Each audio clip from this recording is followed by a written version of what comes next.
محبت کے ساتھ بآواز بلند درود پاک پڑھ لیں. صلو علی الحبیب صلی اللہ تعالی علی محمد صلی اللہ علیہ وسلم.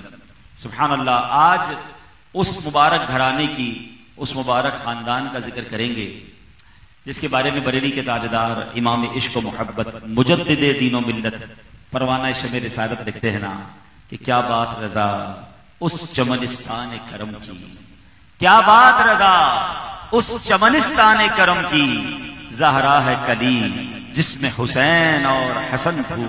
یہ ایسا گھرانہ ہے، یہ ایسا چمنستان کرم ہے کہ ان کا جتنا ذکر کریں، ان کی جتنی شان بیان کریں وہ کم ہے. پیر مہر علی شاہ صاحب یہ بڑے عظیم بزرگ گزرے ہیں اور بڑے عاشق رسول ہیں.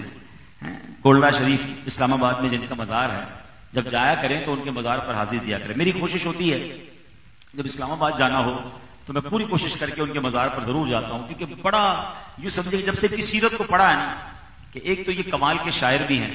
اج سکھ نتراں دی ودھیری ہے، کیوں دلڑی اداس گھنیری ہے، لو لو وچ شوق چنگیری ہے، اج نینا لائیاں کیوں جھڑیاں، کتھے مہر علی کتھے تیری سنا. جو کلام ہے نا پورا انہوں نے لکھا ہے.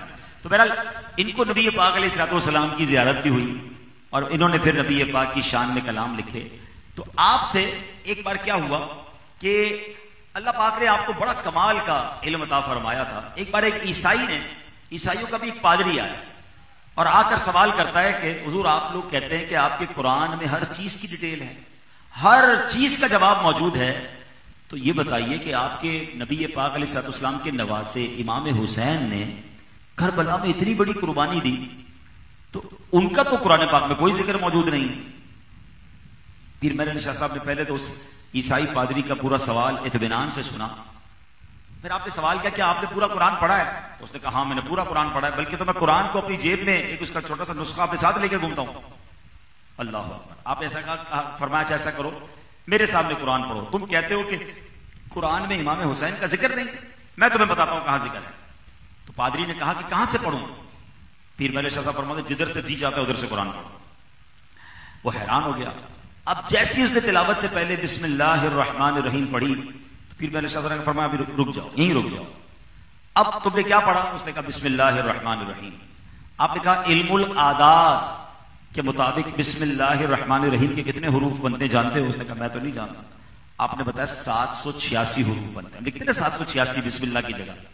تو اب یہ پورا ایک علم ہے. تو آپ نے کیا خوب فرمایا کہ نوٹ کرو بسم اللہ الرحمن الرحیم کے حروف علم العادات کے حساب سے کتنے بنتے ہیں؟ کا 786. آپ نے فرمایا لفظ امام حسین کے 210 عدد ہیں. امام حسین کا سن پیدائش 4 ہجری ہے. 210 میں 4 کو جمع کرو. امام حسین کا شہادت کا سال 61 ہجری ہے. اس میں 61 کو جمع کرو. لفظ کرب و بلا کے 261 عدد بنتے ہیں. اس میں 261 کو جمع کرو. امام حسن کے 200 عدد بنتے ہیں. اس میں پھر 200 پلس کرو. امام حسن کا سن شہادت 50 ہجری ہے. اس میں 50 پلس کرو. یہ سارے پلس کرو گے تو جواب تمہیں 786 کا مل جائے گا. فرماتے قرآن کی بات تو بعد میں کرنا، بسم اللہ الرحمن الرحیم ابھی تم نے پڑھا ہے. اس میں امام حسین کا نام بھی موجود ہے، آپ کی پیدائش کا سال بھی موجود ہے، امام حسین کی شہادت کا ذکر بھی موجود ہے، بلکہ امام حسین کے بھائی امام حسن کا نام بھی موجود ہے. اس آیت سے یہ بھی پتا چلا کہ یہ دونوں بھائی ہیں. اللہ اکبر. آپ نے اس پادری کو ایسا لاجواب کیا کہ وہ سوچ میں پڑ گیا کہ اگر بسم اللہ الرحمن الرحیم میں اتنا کچھ ہے تو پورے قرآن میں کتنا ہوگا کلمہ پڑھ کر مسلمان ہو گئے. یہاں ایک تو پیر مہر علی شاہ صاحب کے علم قرآن کا، علم العادات کا، ان کے علم کا معلوم ہو رہا ہے، اور دوسرا شان اہل بیت بھی پتہ چل رہی ہے. ایک اور بات یہاں میں کرتا چلوں کہ علماء کرام جو ہوتے ہیں نا، علم دین سیکھنے والے، علم دین سکھانے والے، ان کی آپ قدر کیا کریں، ان کی صحبت میں بیٹھا کریں. کہ بعض اوقات آج کے دور میں سوشل میڈیا پر مختلف قسم کے کلپ اور مختلف قسم کی باتیں سن کے لوگ کنفیوز ہو جاتے ہیں کہ جناب یہ بھی کہہ رہا ہے وہ بھی کہہ رہا ہے. اب سب کی سنو گے تو پریشانی ہو جاؤ گے نا. تو صحیح العقیدہ عاشقان رسول علماء کو تھامیں، ان کا دامن تھامیں اور ان سے علم دین سیکھیں، پھر ان کی قدر بھی کریں. ماشاءاللہ یہاں پر مجھے بتایا گیا مدارس بھی ہیں، جامعات بھی ہیں. تو عاشقان رسول کے جتنے جامعات ہیں، مدارس ہیں، ان میں رہنے والے علماء کی قدر کریں، امام صاحبان کی قدر کریں. بلکہ ابھی میں نے پچھلے دنوں ایک جگہ بات کی تھی کہ آج حال یہ ہو گیا ہے علم دین سے دوری کی وجہ پتہ کیا ہے؟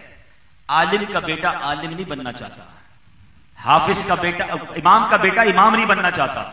اس کی بڑی وجہ کیا ہے کہ امام کو آپ تنخواہ کتنی دیتے ہیں؟ عالم دین کی آمدنی کیا ہے؟ وہ کہتا ہے میرے باپ کی پوزیشن میں نے دیکھ لی ہے، اب میں بھی عالم بنوں گا میرا بھی یہ حال بن جائے گا، میں امام بنوں گا میرا بھی یہی حال بن جائے گا۔ کہیں ایسا نہ ہو کہ ایک وقت ہو جائے کہ مسجدیں ہوں امام نہ ہو۔ تو جہاں ہم یہ ہمارے امام ہیں نا، تو ان کی اچھی خیر خائی کریں، ان کی اچھی پے سیلری کریں، تاکہ ان کو دیکھ کر لوگ عالم بنے۔ ڈاکٹر کیوں بنتے لوگ؟ کیوں بنتے انجینئر ہیں؟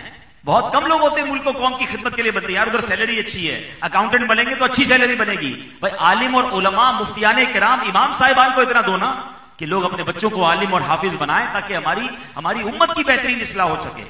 بہرحال آگے چلتے ہیں۔ پھر میرے علی شاہ صاحب نے آگے کیا فرمایا؟ آپ نے تو ایک تو یہ بات بتا دی۔ اچھا پھر قرآن کا کمال یہ ہے کہ سبحان اللہ قرآن میں کتنا علم ہے۔ مولا علی شیر خدا کرم اللہ تعالی وجہ کریم کیسا قرآن جانتے تھے۔ نبی پاک فرماتے ہیں انا مدینۃ العلم وعلی بابها، میں علم کا شہر ہوں اور علی اس کا دروازہ ہے۔ مولا علی فرماتے ہیں اگر میں چاہوں تو سورہ فاتحہ کی تفسیر سے 70 اونٹ بھر دوں، یعنی میں اتنی تفسیر لکھوں سورہ فاتحہ کی کہ وہ کتابیں جو ہیں وہ 70 اونٹوں پر اس کا جناب وزن آئے۔ تو ذرا سوچئے کہ پورے قرآن میں کیسے کیسے علوم ہوں گے۔ بات ہو رہی ہے اہل بیت کی، ارے اہل بیت کی تو اتنے فضائل قرآن میں بیان ہوئے۔ اللہ کریم قرآن مجید میں ارشاد فرماتا ہے انما یرید اللہ لیذھب عنکم الرجس اہل البیت ویطہرکم تطہیرا۔ اے نبی کے گھر والو، اللہ تو یہی چاہتا ہے کہ تم سے ہر ناپاکی کو دور فرما دے اور تمہیں پاک کر کے خوب صاف ستھرا کر دے۔ مسلم شریف اور طبرانی کی حدیث ہے، پیارے آقا علیہ الصلوۃ والسلام نے مولا علی کو، بی بی فاطمہ کو، امام حسن اور امام حسین کو اپنی چادر مبارک میں لے کر یہ آیت تلاوت فرمائی۔ اور ایک روایت میں ہے کہ نبی پاک نے دعا کی مولا یہ میرے اہل بیت ہیں، انہیں خوب ستھرا فرما دے۔ یہ پنجتن پاک کی شان کیسی ہے۔ ایک تو قرآن کہتا ہے کہ ان سے ہر قسم کی برائی دور کر دی گئی ہے، ہر ناپاکی دور فرما دی ہے، اور اللہ کے نبی اپنی چادر میں لے کے کہہ رہے ہیں کہ اللہ یہ میرے اہل بیت ہیں، ان سے ہر طرح کی اے رب کریم انہیں خوب صاف ستھرا فرما دے۔ سبحان اللہ۔ یہی تو بات مولانا حسن رضا خان صاحب لکھتے ہیں نا، ان کی پاکی کا خدائے پاک کرتا ہے بیان، ان کی پاکی کا خدائے پاک کرتا ہے بیان، آیا تطہیر سے ظاہر ہے شان اہل بیت۔ میرے آقا نے اپنی اہل بیت کے لیے پتہ کیا فرمایا؟ قرآن کی آیت سنو، قل لا اسألکم علیہ اجرا الا المودۃ فی القربى۔ ترجمہ کنز العرفان، تم فرماؤ میں اس پر تم سے کوئی معاوضہ نہیں طلب کرتا مگر قرابت کی محبت۔ یعنی نبی پاک نے صحابہ کرام سے پتہ کیا فرمایا کہ میں نے تمہیں دین سکھایا، تم تک اللہ کا پیغام پہنچایا، جہالت کے اندھیروں سے نکالا، مجھے اس پر تم سے کوئی معاوضہ نہیں چاہیے، کوئی انعام نہیں چاہیے، کوئی جناب رقم نہیں چاہیے، بس ایک ہی چیز میں تمہیں کہنا چاہتا ہوں کہ میرے گھر والوں سے محبت کرنا، میرے عزیزوں سے پیار کرنا۔ اللہ اکبر، یہ حق ہے نبی پاک علیہ الصلوۃ والسلام کا ہم امتیوں پر کہ ان کی آل سے، ان کی اولاد سے، ان کی جناب اہل بیت سے ہم پیار کریں۔ سبحان اللہ۔ بلکہ ایمان کا تقاضا یہ ہے کہ اپنے بچوں سے زیادہ نبی پاک کے بچوں سے پیار کریں، اپنے گھر والوں سے زیادہ سرکار دو عالم علیہ الصلوۃ والسلام کے گھر والوں سے محبت کریں۔ ایک بار حضرت عبداللہ ابن عباس فرماتے ہیں جب یہ آیت نازل ہوئی تو صحابہ کرام نے عرض کی یا رسول اللہ، آپ کے اہل قرابت جن سے اللہ پاک نے محبت کا حکم دیا یہ کون ہے؟ نبی پاک نے فرمایا میرے گھر والوں سے، میرے اہل بیت سے محبت کرو۔ تو حضور وہ کون ہیں؟ تو فرمایا علی، فاطمہ اور ان کے دونوں بیٹے۔ آئے ہائے، یہ پنجتن پاک جو ہے نا، یہ بڑی کمال کی ہستیاں ہیں، تو ان سے محبت کرنی ہے، دل و جان سے کرنی ہے، اور نبی پاک کی ساری آل سے کرنی ہے، تمام ازواج مطہرات کی عزت کرنی ہے۔ ایک آیت ایک اور جگہ پر اہل بیت کی شان کیسے بیان ہوئی؟ سورہ نساء ہے، آیت نمبر 54 ہے۔ اللہ ارشاد فرماتا ہے ام یحسدون الناس علی ما آتاهم اللہ من فضلہ، بلکہ یہ لوگوں سے اس چیز پر حسد کرتے ہیں جو اللہ نے انہیں اپنے فضل سے عطا فرمائی ہے۔ اسی آیت کے تحت امام باقر فرماتے ہیں کہ اس آیت کریمہ میں جن لوگوں کا ذکر ہے جنہیں اللہ نے اپنا فضل دیا، جن سے کافر حسد اور منافق حسد کرتے ہیں، خدا کی قسم یہ ہم اہل بیت ہیں. گویا انہوں نے خود بتا دیا کہ اس آیت میں جن اہل فضل کا تذکرہ ہے یہ ہم اہل بیت موجود ہیں. میرے آقا نے تو اپنی آل کے بارے میں پتہ ہے کیا فرمایا؟ نبی پاک فرماتے ہیں میری اہل بیت میری امت کے لیے کشتی ہے نوح کی مانند ہے, جو اس میں سوار ہو جائے گا وہ پار لگ جائے گا. اللہ اکبر. اب میرے آقا کی آل کون ہے؟ ہمارے لیے کشتی کی مانند ہے. ایک اور جگہ میرے آقا اپنے صحابہ کے بارے میں کیا فرماتے ہیں؟ اصحابی کالنجوم فبأیہم اقتدیتم اہتدیتم. میرے صحابہ ستاروں کی مانند ہیں, ان میں سے جن کی بھی پیروی کرو گے تم ہدایت پا جاؤ گے. اب ذرا غور کیجئے, صحابہ کو کیا فرمایا؟ ستارے فرمایا. اچھا امت اپنی اہل کو اپنی آل کو فرمایا کشتی. یہاں ویسے بھی مچھیرے بھائی کافی رہتے ہیں, اس علاقے میں لوگوں کا کاروبار بھی سمندر سے تعلق رکھتا ہے, تو آپ اچھی طرح جانتے ہیں کہ جناب اچھا اگر کسی کو سمندر پار کرنا ہو تو کشتی بھی ضروری ہے. اور رات اگر ستارے نظر آتے تھے تو لوگ ان سے راستہ تلاش کرتے تھے. اب تو گوگل میپ وغیرہ کمپاس آ گئے, مگر اب بھی بتانے والے بتاتے ہیں کہ ستاروں سے کافی راستے کی مدد ملتی ہے. سبحان اللہ. تو اب ان دونوں حدیثوں کو ذہن میں رکھیں کہ صحابہ ہمارے لیے کیا ہیں؟ صحابہ ستارے ہیں, اور نبی پاک کی آل کیا ہے؟ وہ ہمارے لیے کشتی ہے. تو اگر دونوں کو تھامو گے نا تب بیڑا پار لگنا ہے. آج بدقسمتی سے ہو کیا گیا ہے کہ کچھ لوگ صرف صحابہ کی بات کرتے ہیں, اہل بیت کی بات نہیں کرتے. کچھ لوگ اہل بیت کی بات کرتے ہیں, وہ صحابہ سے محبت کی بات نہیں کرتے. نہیں, صحابہ بھی ہمارے دل کے چین ہیں, اہل بیت ہماری آنکھوں کے تارے ہیں. ہمیں ان دونوں سے بڑی محبت ہے. اور یہاں ایک اور بات یاد رکھیے گا, کچھ لوگ غلط فہمی پھیلانے کے لیے کہتے ہیں صحابہ اور اہل بیت کے تعلقات اچھے نہیں تھے. معاذ اللہ. مجھے ایک بات بتاؤ, آپ یہ صحابہ پر اعتراض نہیں ہے, یہ اہل بیت پر اعتراض نہیں, یہ نبی پاک علیہ الصلوۃ والسلام کی تربیت پر اعتراض ہے کہ کیا نبی پاک نے جن کو ستارے فرمایا, میرے آقا نے جن کی تربیت فرمائی, جس اہل بیت کے بارے میں آقا فرماتے وہ امت کے لیے کشتی کی مانند ہیں, ان کی ایسی تربیت فرمائی کہ وہ آپس میں لڑتے تھے.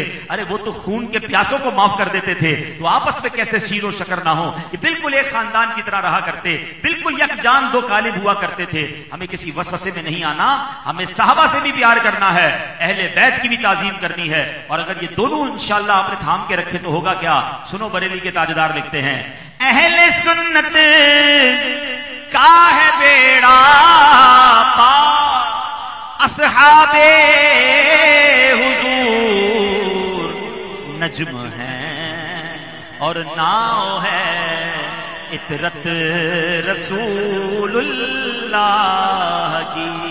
ہمارے تارے کون ہیں؟ صحابہ. نجم ہیں اور ناؤ ہے عطرت رسول اللہ کی.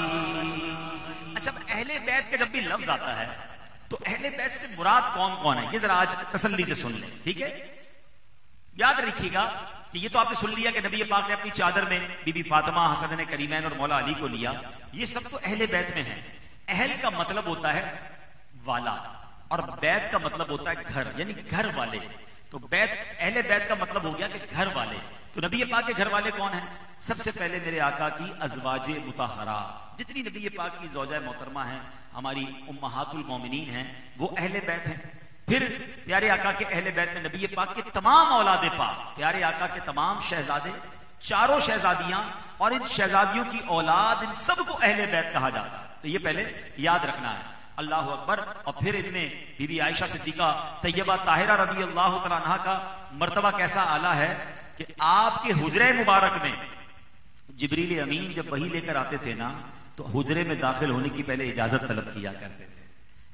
فرشتوں کے سردار کو حاضری دینی ہے تو پہلے سوال کرتے کیا میں اندر آ سکتا ہوں؟ اللہ اکبر. آپ سمجھتے یہ حجرہ عائشہ کون سا تھا؟ آج جو سنہری جالیوں پر مدینہ منورہ میں جا کر حاضری دیتے ہیں نا, جو نبی پاک کا روضہ آج بنا ہوا ہے, یہی بی بی عائشہ کا گھر تھا. اور اسی گھر میں نبی پاک کے ساتھ وہ رہا کرتی, اور جبریل امین آتے تو اجازت لے کر آتے. کیا شان ان کے گھر کی ہے اور کیا شان اس اہل بیت کی ہے. سبحان اللہ. مولانا حسن رضا خان صاحب لکھتے ہیں, ان کے گھر میں بے اجازت جبرائیل آتے نہیں,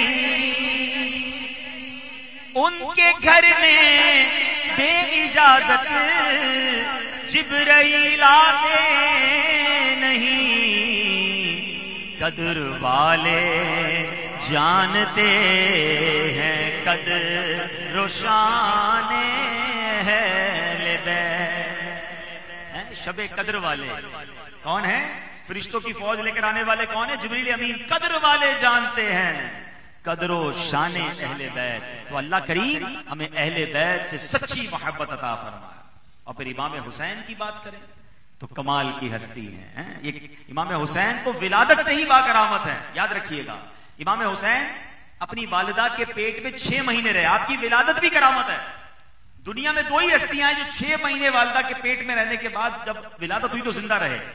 نمبر 1 حضرت یحییٰ علیہ السلام اللہ کے نبی، اور نمبر 2 امام عالی مقام امام حسین رضی اللہ تعالیٰ عنہ. آپ کے رخسار مبارک کا عالم ایسا تھا کہ آپ کے گال مبارک سے رخسار سے ایسا نور نکلتا تھا جس کمرے میں جاتے تھے پورا کمرہ روشن ہو جاتا تھا. واہ واہ. اچھا امام حسین وہ ہستی ہیں کہ نبی پاک ان سے بے انتہا پیار کرتے ہیں. آپ کو پتہ ہے امام حسین کی ابتدا کیسے ہوئی؟ آج جیسے بھی 2 ننھے بچوں کی ہم یاد منانے ان کے ایصال ثواب ان کے والدین کے دلاسے کے لیے جمع ہوئے ہیں. وہ مننے کیسے تھے؟ پیارے آقا کے کاندھوں پر سواری کرنے والے. مگر ابتدا کیسے ہوئی؟ جب بچہ ہمارے پیدا ہوتا ہے کیا کرتے ہیں؟ اس کو اذان دیتے ہیں کان میں، پھر اس کو گٹی دلواتے ہیں کسی نیک شخصیت سے. اچھی بات ہے کہ کوئی شہد چکھا دے یا کوئی کھجور کا چھوٹا سا ٹکڑا کھلا دے. مگر امام حسین کی شان دیکھو کہ ان کے کانوں نے سب سے پہلی اگر کوئی آواز سنی تو نبی پاک کی آواز سنی. اور اللہ کے نبی کی آواز میں کیا سنا؟ اللہ اکبر اللہ اکبر. اذان دی نبی پاک نے امام حسین کے کان میں. اور جب گٹی کھلانے کا موقع آیا تو نبی پاک نے کوئی شہد نہ چٹایا، کوئی کھجور منہ میں نہ ڈالی. نبی پاک نے اپنی مبارک زبان امام حسین کے منہ میں دے دی. یعنی پیارے آقا کے لعاب دہن سے امام حسین کو پہلی غذا مل رہی ہے. اب سوچو ان کی شان کا عالم کیا ہوگا. میرے آقا فرماتے یہ میرے پھول ہیں، کبھی فرماتے یہ جنتی نوجوانوں کے سردار ہیں. حسین منی و انا من الحسین. حسین مجھ سے ہیں اور میں حسین سے ہوں. نبی پاک اس قدر محبت فرماتے کہ پیارے آقا علیہ الصلوۃ والسلام کی گود میں ایک بار 2 شہزادے بیٹھے تھے. ایک خود نبی پاک کے بیٹے حضرت ابراہیم رضی اللہ تعالیٰ عنہ، دوسری طرف امام حسین رضی اللہ تعالیٰ عنہ. اب دیکھو اللہ کے نبی پر بھی کیسی آزمائش آتی ہے. ہم چھوٹی چھوٹی آزمائش پر گھبرا جاتے ہیں. بالخصوص سراج بھائی بھی سنیے گا. ایک گود میں کون ہے؟ امام حسین ہیں. ایک گود میں کون ہے؟ حضرت ابراہیم خود نبی پاک کے صاحبزادے ہیں. جبریل امین آ کر عرض کرتے ہیں یا رسول اللہ، اللہ کریم ان دونوں کو آپ کے پاس جمع نہیں فرمائے گا، کسی ایک کو پسند فرما لیجیے، ایک کا انتقال ہو جائے گا. اللہ اکبر. نبی پاک فرماتے ہیں اگر حسین دنیا سے چلے جاتے ہیں مجھے بھی دکھ ہوگا، میری بیٹی فاطمہ کو بھی دکھ ہوگا، مولا علی بھی رنجیدہ ہو جائیں گے، اور اگر ابراہیم جاتے ہیں تو زیادہ دکھ مجھے ہوگا. میرے آقا نے امام حسین کو گویا پسند کیا. 3 دن کے بعد حضرت ابراہیم جو نبی پاک کے بیٹے تھے ان کا وصال ہو گیا. اور میرے آقا فرمایا کرتے حسین وہ ہیں جس پر میں نے اپنا بیٹا قربان کیا. اللہ اکبر. اس محبت کا عالم دیکھیے یہ کیسی محبت ہوگی. مگر بچپن ہی میں جبریل امین آپ کو یہ بتا گئے تھے کہ امام حسین جوانی میں شہید کر دیے جائیں گے. یہ مولا علی کو معلوم تھا، بی بی فاطمہ کو معلوم تھا، بلکہ کئی صحابہ کو معلوم تھا کہ امام حسین کربلا کے میدان میں شہید کیے جائیں گے، بلکہ خود امام حسین کو بھی معلوم تھا. مگر ایک بڑا کمال کا سوال ہے کہ یہ تو وہ ہستیاں ہیں کہ دعا کریں تو پہاڑ ہٹ جائے. میرے آقا تو وہ ہیں کہ اشارہ فرمائے تو چاند 2 ٹکڑے ہو جائے.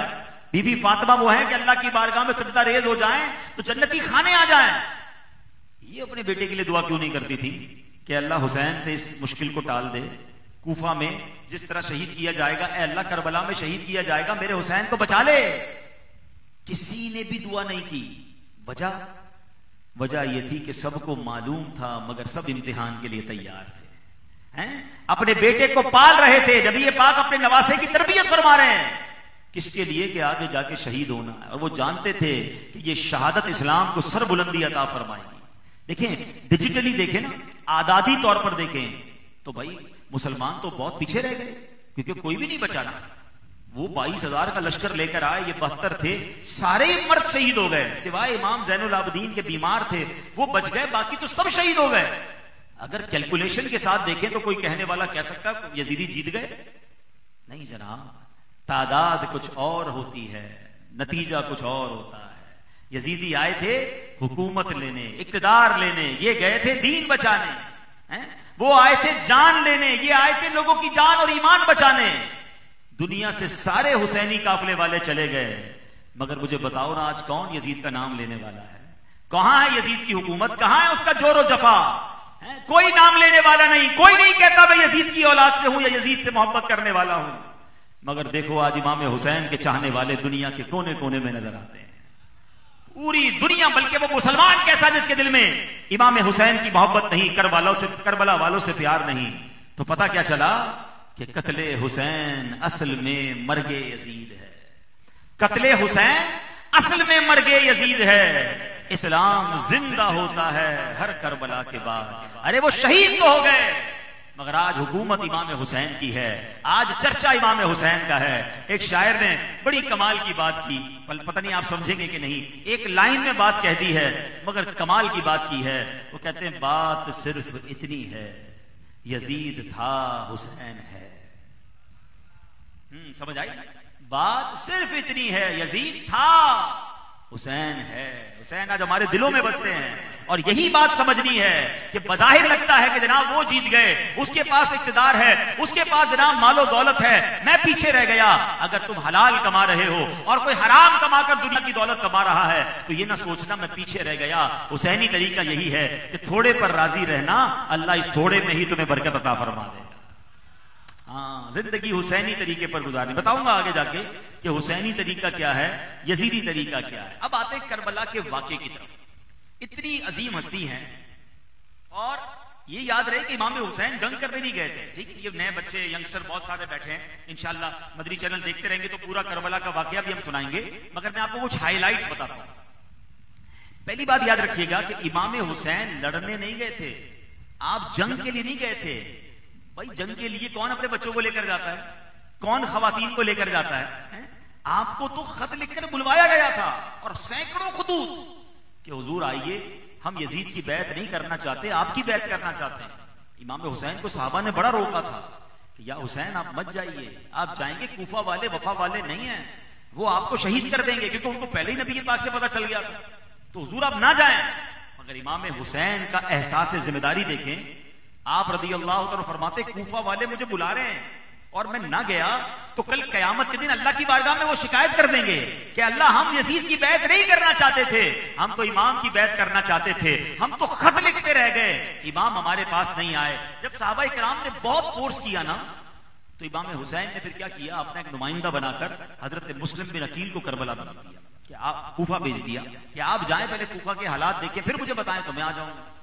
امام مسلم بن عقیل جب وہاں پہنچتے ہیں تو کوفہ والوں نے بڑا استقبال کیا, ہزاروں لوگ آپ کی ہاتھ پر بیعت کرنے والے بن گئے. جب آپ نے دیکھا گراؤنڈ بڑا زبردست ہے, ایوری بڈی از ریڈی, آپ نے خط لکھ دیا امام حسین کو, حضور یہاں تو لوگ آپ کے دیوانے, آئیے آپ, 12,000 لوگوں نے میرے ہاتھ پر بیعت کر لی ہے.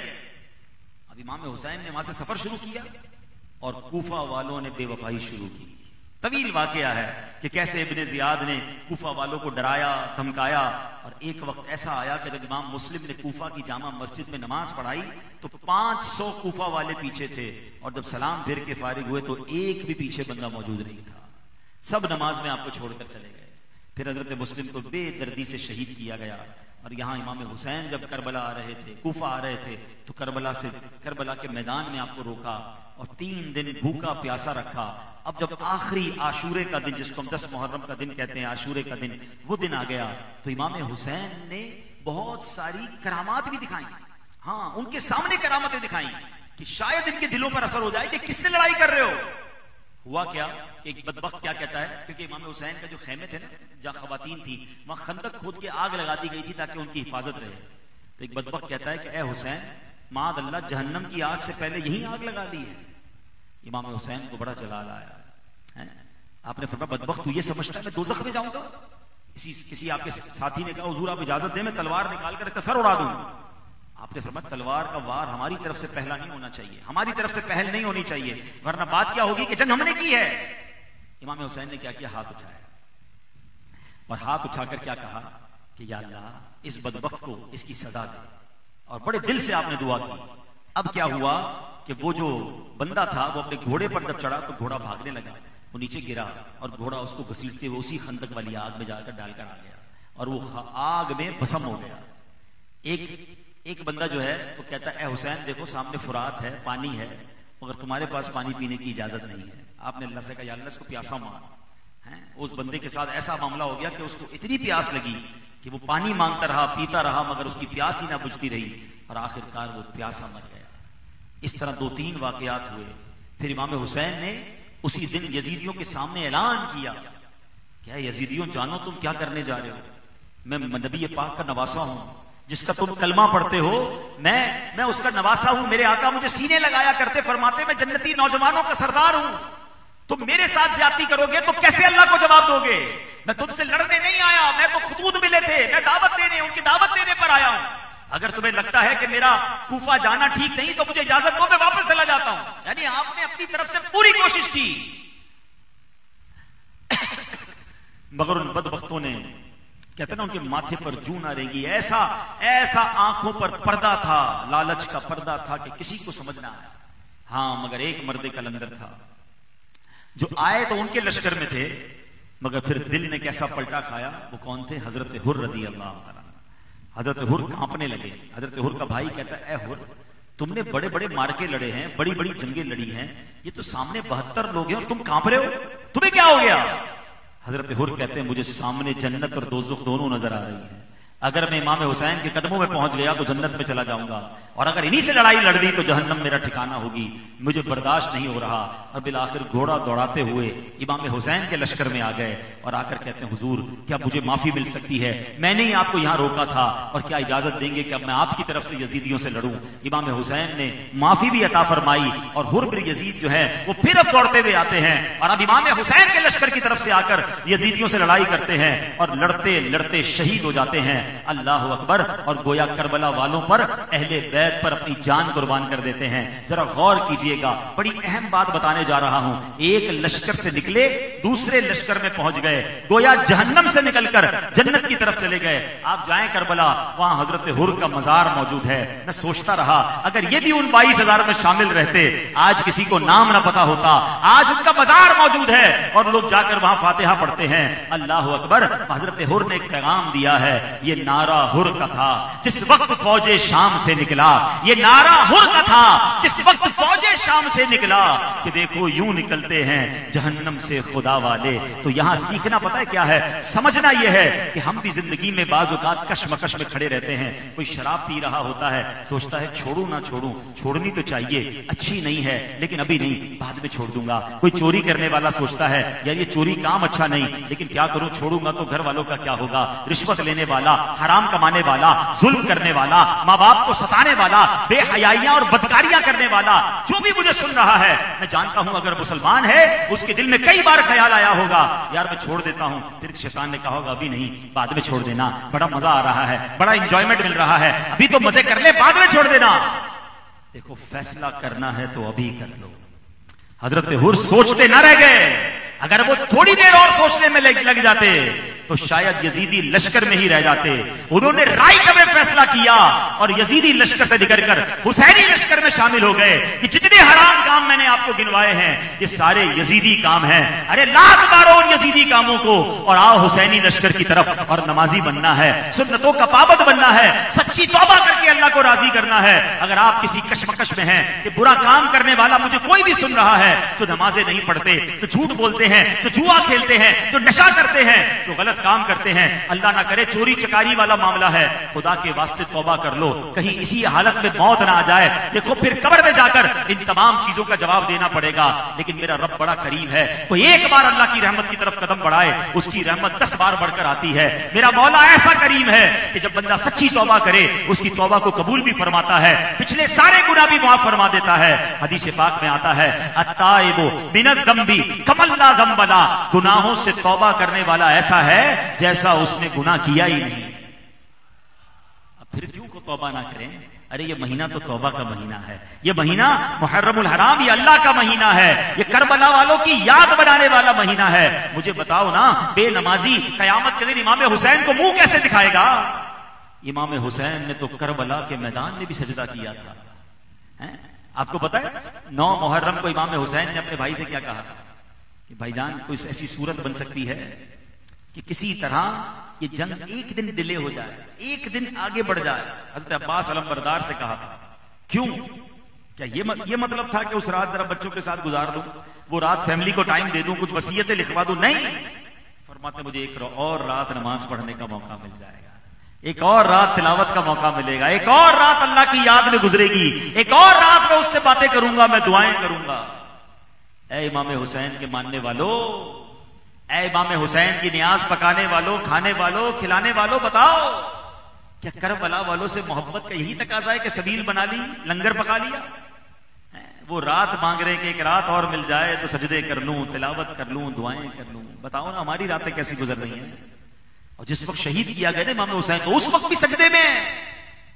بلکہ ایک اور کرامت بتاؤں امام حسین کی، جب شہید ہو گئے نا تو آپ کے سر انور کو ماذ اللہ جب شہید کر کے سر تن سے جدا کیا تو نیزے پر اٹھایا گیا، تو امام حسین کے سر سے نیزے پر سے بھی تلاوت قرآن کی آواز آ رہی تھی۔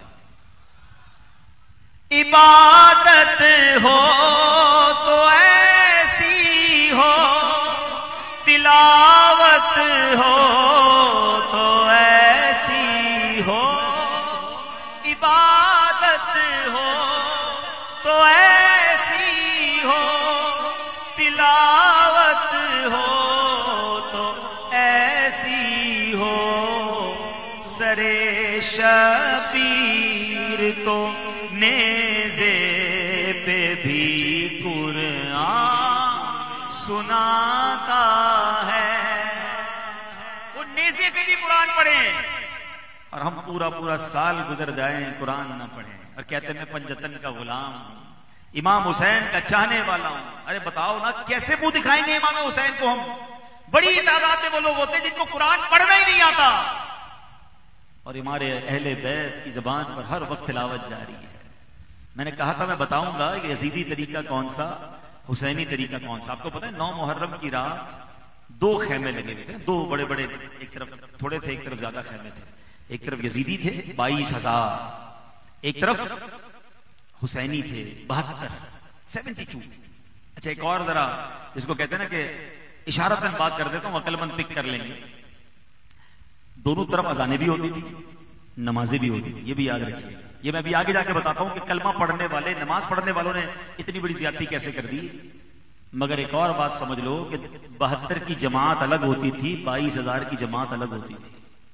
تو کبھی بھی بڑی جماعت دیکھ کر ٹینشن میں نہ آ جایا کرو، جماعت چھوٹی ہو مگر حق والوں کی ہو، عشق رسول والوں کی ہو، وہی ہماری جماعت ہے۔ بہرحال راتوں کو کیا ہوا؟ راتوں کو یہ ہوا کہ جب عاشورے کی رات آئی نا، ساری رات حسینی خیمے میں تلاوت تھی، دعائیں تھی، نمازیں تھی، اور یزیدی خیموں میں کیا تھا؟ شراب تھی، گانے تھے۔ امام حسین کا پیارا مہینہ ہے توبہ کریں، اپنی نمازوں کی اور عبادتوں کی فکر کریں۔ ہم کبھی بھی دنیا سے چلے جائیں گے، دیکھیں نا چھوٹے چھوٹے بچے چلے گئے، جانے کو تو کوئی بھی کبھی جا سکتا ہے، ہم تھوڑی 70 سال کے ہوں گے پھر ہی مریں گے، کیا پتا آج آخری رات ہو اور آج ہی میں توبہ کر لوں اور آج ہی بخشا جاؤں۔ میرا رب تو معاف کرنے والا ہے نا، تو آج اس اجتماع میں آ گئے ہیں تو سچی توبہ کر کے جانا ہے۔ اب آخری سوال کا جواب لے لیں پھر بیان کو میں اختتام کرتا ہوں۔ سوال یہ ہے کہ جناب یہ یزیدی تو کلمہ پڑھنے والے تھے، یہ تو اپنے آپ کو مسلمان کہتے تھے، اور انہوں نے امام حسین کو، حضرت علی اکبر کو، حضرت علی اصغر کو، اور اتنے بڑے بڑے قافلے کے سب اہل بیت کے لوگوں کو شہید کر دیا، پانی بھی نہیں پلایا، اتنی زیادتی، اتنا ظلم۔ اصل بات پتہ کیا ہے؟ تکلیف اسی لیے زیادہ ہوتی ہے، اگر یہ جنگ غیر مسلموں کے ساتھ ہوتی نا، کفار کے ساتھ ہوتی تو شاید دکھ اتنا بڑا نہ ہوتا۔ کیوں بھائی؟ احد میں بھی تو شہادتیں ہوئی، بدر میں بھی ہوئی، لیکن سامنے کفار تھے نا، وہ تو مانتے ہی نہیں تھے اللہ رسول کو، یہ اللہ رسول کو ماننے والے تھے، اور ان ظالموں نے اتنا بڑا ظلم کیا۔ کیسے ممکن ہے؟ لوگ کہتے ہیں کیسے پاسبل ہے، اتنی بڑی زیادتی کیسے ہو سکتی ہے؟ ہاں اب میں آپ کو سمجھاتا ہوں ریزن کیا تھا، وجہ کیا تھی۔ ان یزیدیوں کو یزید کی طرف سے اور اس کے جو بڑے بڑے گورنر تھے ان کی طرف سے بہت سارے پیسے کی آفر تھی، گورنری کی آفر تھی، اقتدار کی آفر تھی کہ اگر تم امام حسین کو گرفتار کرو گے یا ماذ اللہ شہید کرو گے ان کے قافلے والوں کو، تمہیں یہ ملے گا انعام۔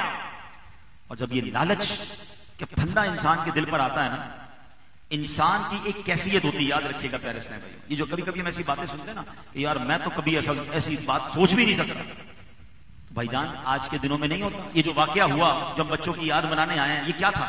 کچھ سوچ سکتے ہیں 2 بچوں کے ساتھ ایسا ہوگا؟ لیکن کیا تھا؟ پیسے تھے نا، لالچ تھی نا، دنیا تھی۔ شیطان ایسا قبضہ کرتا ہے انسان کے اوپر پھر وہ جرم کرتا ہے کہ بندہ کہتا ہے کوئی انسان نہیں شیطان ہوگا. مجھے بتاؤ نا کہ آج کل خبریں نہیں آتی 2 سال 3 سال کے بچے کے ساتھ واقعہ, 4 سال کے ساتھ بچے کے ساتھ واقعہ, بیٹے نے ماں کو مار دیا, کیسی کیسی اخبار میں خبریں آتی ہیں. ہم کہتے ہیں کیسے ہو سکتا ہے؟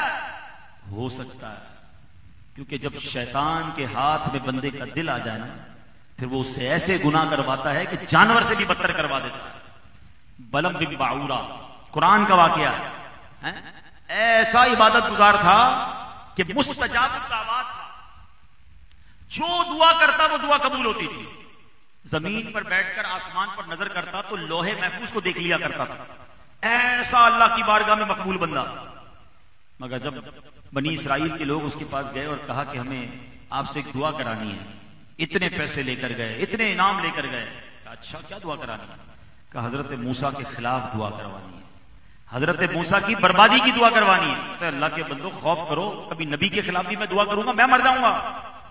کہ نہیں آپ دعا کریں. نہیں میں نہیں کر سکتا. انعام بڑھا دیا, پیسے بڑھا دیے, تحائف بڑھا دیے, لالچ بڑھا دی. ایک وقت آیا کہ بلم بن باعورہ کے دل پر لالچ نے قبضہ کیا. غور کرو, وہ بندہ جو اتنا اللہ کی بارگاہ میں مقبول ہو, شیطان نے اس کا کیا حال کیا کہ وہ راضی ہو گیا کہ چلو میں اب موسیٰ کے خلاف دعا کرتا ہوں. جب پہاڑ پر چڑھنے لگے تو جس گدھی پر بیٹھ کر, جس جانور پر بیٹھ کر اوپر جا رہا تھا وہ بھی اوپر نہیں جا رہا تھا. بڑا اس کو ڈنڈے مارے, اوپر نہ جاتا. آخرکار جانور نے اس کو انسانی زبان میں کہا خدا کا خوف کر, برباد ہو جائے گا, کیا کرنے جا رہا ہے. مگر جب انسان کے دل پر قبضہ ہو جائے نا شیطان کا, پھر کچھ سنائی نہیں دیتا. جو یہ بدکاریاں کرتے ہیں بچوں کے ساتھ, کیا ان کو اس وقت سمجھ نہیں ہے؟ کچھ سمجھ نہیں آتا. شیطان ان کے دلوں پر حاوی ہوتا ہے. کیا ہوا بلم بن باعورہ کا کہ اس نے جا کر جب پہاڑ پر چڑھ کر حضرت موسیٰ کے لیے بد دعا کرنا چاہی, جو حضرت موسیٰ کے لیے کہتا تھا اس کا الٹا اس کی زبان سے اپنے لیے نکلتا تھا. لوگ کہتے ہیں آپ کیا کر رہے ہیں؟ کہتا میں کہنا کچھ چاہتا ہوں, نکل کچھ رہا ہے. پھر اس کی زبان لٹک گئی اور اس کا ایمان بھی چھین لیا گیا اور وہ کفر کی موت پر مر گیا. علماء کہتے ہیں بلم بن باعورہ جہنم میں کتے کی شکل میں جائے گا.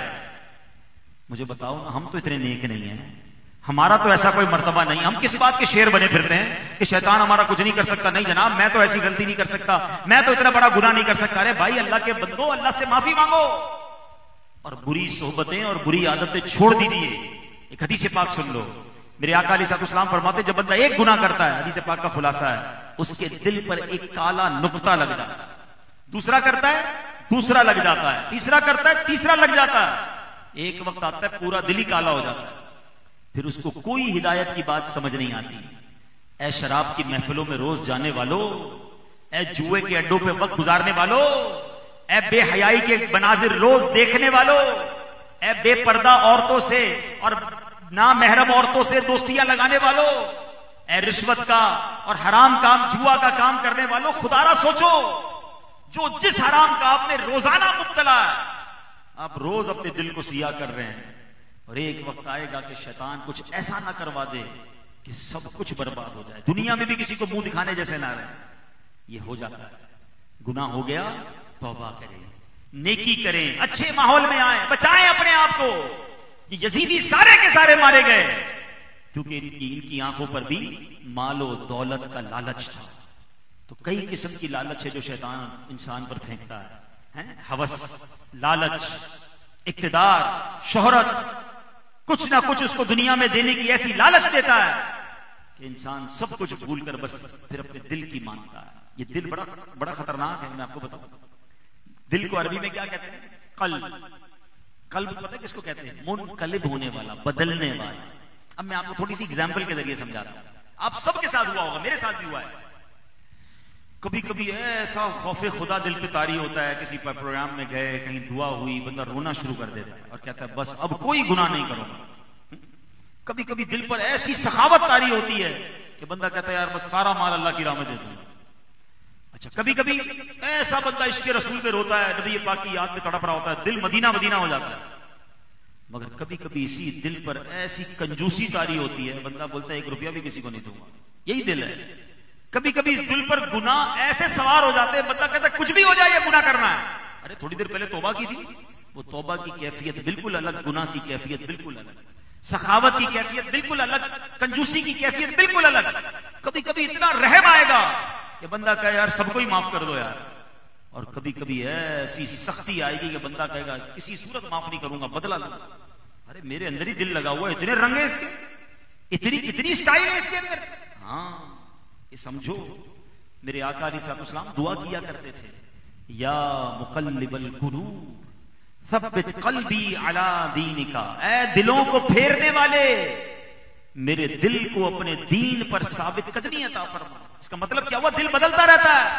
یہ مت سمجھو آج میں نیک ہوں ہمیشہ نیک رہوں گا، آج میرے اندر خوف خدا ہمیں اللہ کرے رہے، مگر سیٹسفائی نہیں ہونا، اللہ سے مدد مانگنی ہے۔ اللہ میرا دل تیرے دین پر ثابت قدم رکھیو، اے اللہ میرا ایمان سلامت رکھیو، اے مالک میرے اعمال سلامت رکھیو، مجھے نیک رکھیو، مجھے برے دوستوں سے بچا اور برائیوں سے بچا، یہ فکر کرنی ہے۔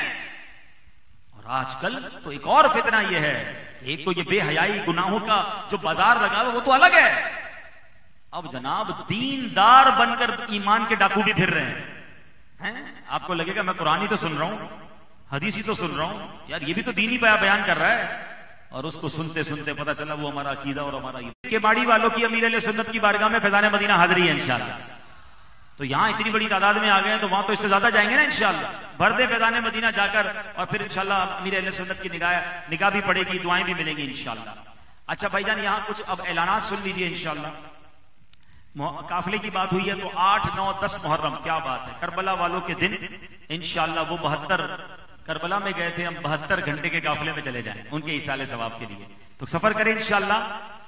7 محرم کی رات انشاءاللہ فضل چوک گلزار مدینہ مسجد سے 3 دن کا قافلہ سفر کرے گا۔ جنہوں نے جانا ہے وہ یہاں بھی نام لکھوا سکتے ہیں اور وہاں سامان لے کر پہنچ جائیں انشاءاللہ، سفر کریں۔ یہاں اکثر اسلامی بھائیوں کا تعلق فشری سے ہے، تو ان کی جون جولائی میں چھٹیاں ہوتی ہیں، آج کل سمندر جو ہے وہ تھوڑا سا بھپرا ہوا ہے، تو آپ تو لگتا ہے چھٹیاں منا رہے ہیں، تو ان کے لیے مختلف رہائشی کورسز کا بہترین موقع ہے۔ 7 دن کا فیضان نماز کورس اور 63 دن کا مدنی تربیت کورس، 11 جولائی اور 21 جولائی، 2 الگ الگ ڈیٹیں، کسی میں بھی آپ شامل ہو سکتے ہیں۔ یہ عالمی مدنی مرکز میں بھی ہو سکتا ہے، اگر آپ تعداد اچھی دیں تو یہ آپ کی مسجد میں بھی ہم کورس کروا سکتے ہیں انشاءاللہ، یعنی آپ کے علاقے میں ہی کورس کرا دیں گے۔ مشورہ تو دوں گا فیضان مدینہ ہے، وہاں کی آب و ہوا بھی دیکھیں، وہاں دنیا بھر کے لوگ آتے ہیں، تو 7 دن کا بھی ہے اور جناب 63 دن کا بھی ہے، تو اپنا اور اپنے نوجوان بچوں کو کورسز کروائیں۔ جو بھی بات ہوئی نا ایمان، عقیدہ، اعمال، یہ کورسز بڑے کمال کے ہیں، اور فیضان نماز کورس تو سبھی کو کرنا چاہیے۔ سچی بات یہ جب آپ کورس کریں گے تو آپ کو پتا چلے گا کہ نماز کے کتنے معاملات مجھے آتے ہی نہیں تھے، تو اگر واقعی آپ کے کام کاج کی چھٹیاں ہیں تو اس سے اچھا چھٹیوں کا استعمال کیا ہوگا، اس پر بھی عمل کریں انشاءاللہ۔ اللہ پاک ہم سب کو نیک اعمال کرنے کی توفیق عطا فرمائے۔ 12 دن کا قافلہ بھی جا رہا ہے 10 جولائی کو کشمیر کے لیے، تو جو جانا چاہتے ہیں وہ بھی ہمارے ذمہ داران سے رابطہ فرما لیں۔ صلو علی الحبیب۔ جامع مسجد سبحان اللہ زیر تعمیر ہے، اور فنڈ کی کمی کی وجہ سے کام رکا ہوا ہے۔ اللہ کا گھر بن رہا ہے، آپ کا میرا گھر تعمیر رک جائے تو کیسا لگے گا؟ تو ماشاءاللہ سب لوگ کچھ نہ کچھ حصہ ملا کر اس کی تعمیر کمپلیٹ کروائیں۔ جو اللہ کے لیے مسجد بناتا ہے اللہ اس کے لیے جنت میں گھر بناتا ہے، تو آپ سب کا جنت میں گھر بن جائے گا، اپنے اپنے حصے کے مطابق کچھ نہ کچھ اس میں حصہ ملا لیں تو انشاءاللہ یہ جلدی جلدی تعمیر ہو جائے گی۔ صلو علی الحبیب۔ الحمدللہ ہماری خوش نصیبی ہے کہ دعوت اسلامی کے مرکزی مجلس شورا کے رکن حاجی عبدالحبیب اتاری ہمارے درمیان موجود ہے، جس طرح حاجی صاحب نے توبہ کے حوالے سے بھی ترغیب دلائی، اور آج کی رات توبہ بھی کر لیتے ہیں الحمدللہ۔ اور پھر علماء بڑی پیاری بات فرماتے ہیں، ایمان کی حفاظت کے لیے بھی حاجی صاحب نے ترغیب دلائی کہ ایمان کی حفاظت کا ایک بہترین ذریعہ کسی پیر کامل کے ہاتھ میں ہاتھ دینا ہے۔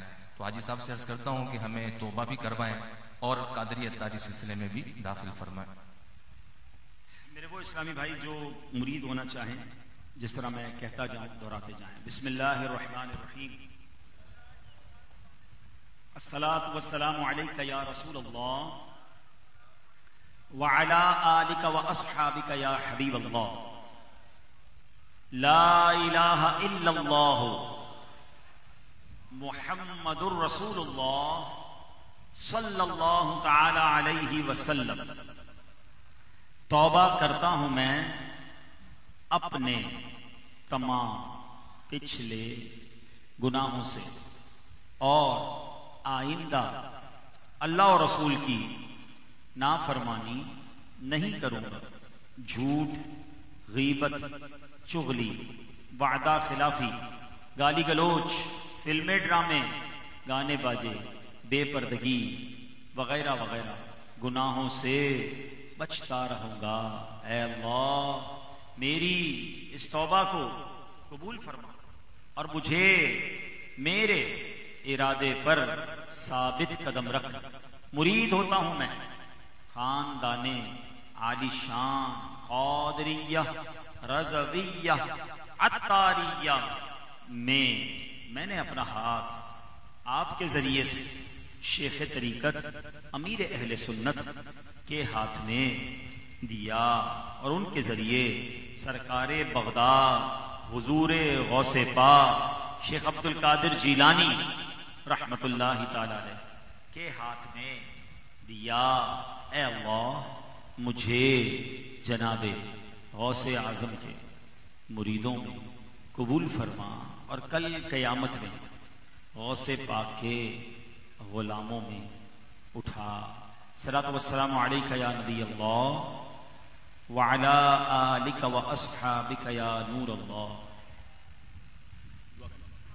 الحمدللہ رب العالمین والصلاۃ والسلام علی خاتم النبیین یا ارحم الراحمین یا ارحم الراحمین یا ارحم الراحمین یا ربنا یا ربنا یا ربنا یا ربنا یا ربنا یا اللہ یا رحمان یا رحیم۔ اللهم ربنا آتنا في الدنيا حسنة وفي الآخرة حسنة وقنا عذاب النار وقنا عذاب القبر وقنا عذاب الحشر وقنا حساب الميزان۔ اللهم أعني على ذكرك وشكرك وحسن عبادتك يا مقلب القلوب ثبت قلبي على دينك يا مصرف القلوب صرف قلبي على طاعتك۔ اے ڈوبتوں کو بچانے والے، اے بے قصوں کی دستگیری کرنے والے، اے گناہگاروں کی مغفرت فرمانے والے مولا، محرم کا مہینہ ہے، آج بیان سنا ہے اور مولا ہم نے توبہ بھی کی ہے۔ اے اللہ آج ہماری توبہ کو اپنی بارگاہ میں قبول فرما لے۔ اے اللہ پنجتن پاک کا واسطہ ہمیں 5 وقت کا نمازی بنا دے، سنتوں کا پابند بنا دے۔ اے اللہ گناہوں بھری زندگی سے ہماری جان چھڑا دے، ہمیں حسینی طریقے پر زندگی گزارنے والا بنا دے، اخلاص کی دولت بھی دے دے۔ اے اللہ ہم سب کی جان مال عزت آبرو آل اور اولاد دین اور ایمان کی حفاظت فرما۔ اے رب کریم، اے رب کریم ہمارے سراج بھائی کے بچوں کی، ان کے والدین کی، ان کے خاندان کے تمام محرومین کی بے حساب مغفرت فرما۔ ہماری بھی جو رشتہ دار ماں باپ دنیا سے چلے گئے ان کی مغفرت فرما۔ اے اللہ ہمیں بھی اپنی موت کی تیاری کرنے کی توفیق عطا فرما۔ پروردگار جتنے یہاں پر اسلامی بھائی آئے ہیں، جو لائیو سن رہے ہیں، اے اللہ جن جن کے ہاتھ اٹھے ہیں سب کے تو نام بھی جانتا ہے، کام بھی جانتا ہے، کریم کرم کر دے۔ آج کربلا والوں کا ذکر ہوا ہے، ان کے مبارک ذکر کی برکت سے ہماری جھولیاں بھر دے۔ نبی پاک کے نواسوں کا صدقہ ہمیں عطا فرما دے، بیماروں کو شفا دے دے، قرض داروں کے قرضے اتر جائیں، بے اولادوں کو نیک اور صالح اولاد عطا فرما، روٹھوں کو منا دے، بچھڑوں کو ملا دے۔ اے کریم ہم سب کو جلدی جلدی حرمین طیبین کی بعد اب حاضری نصیب فرما۔ اے رب کریم ہمارے گناہوں کو معاف فرما، ہمارے ماں باپ کی بھی بخشش فرما دے۔ اے پروردگار فلسطین کے مسلمانوں کی غیب سے مدد فرما، عالم اسلام کا بول بالا فرما، دشمنان اسلام کا منہ کالا فرما، ہماری دعوت اسلامی کو ترقیاں عطا فرما اور ہمیں بھی اپنی دعوت اسلامی کا بڑھ چڑھ کر ساتھ دینے کی توفیق عطا فرما۔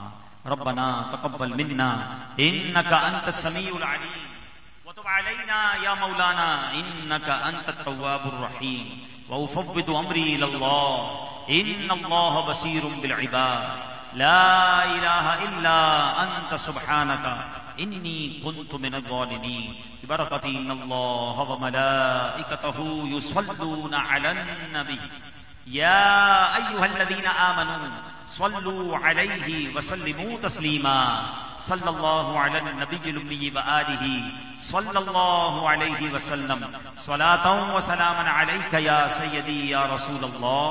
جب تمہیں واپسی ہو یا اللہ، سامنے ہو روضہ رسول اللہ اور لب پہ ہو لا الہ الا اللہ محمد رسول اللہ۔ ادب و شوق کے ساتھ صلاۃ والسلام میں شامل ہو جائیے۔ خیر البشر پر لاکھوں سلام، خیر البشر پر لاکھوں سلام، لاکھوں درود اور لاکھوں سلام، لاکھوں درود اور لاکھوں سلام، جنوں ملائکہ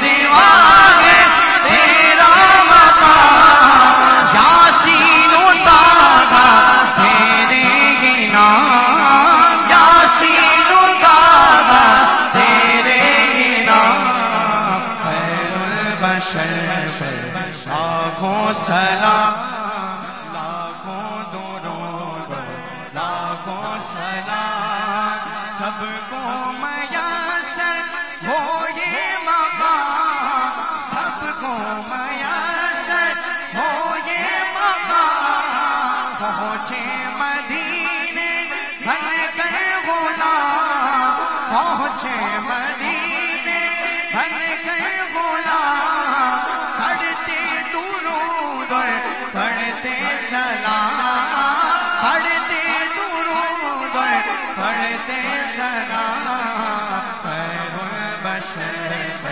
لاکھوں سلام، لاکھوں درود لاکھوں سلام، لاکھوں درود لاکھوں سلام، میرے حسین تجھے سلام، میرے حسین تجھے سلام، السلام یا حسین، السلام یا حسین، السلام یا حسین، بولو السلام یا حسین، میرے حسین تجھے سلام، میرے السلام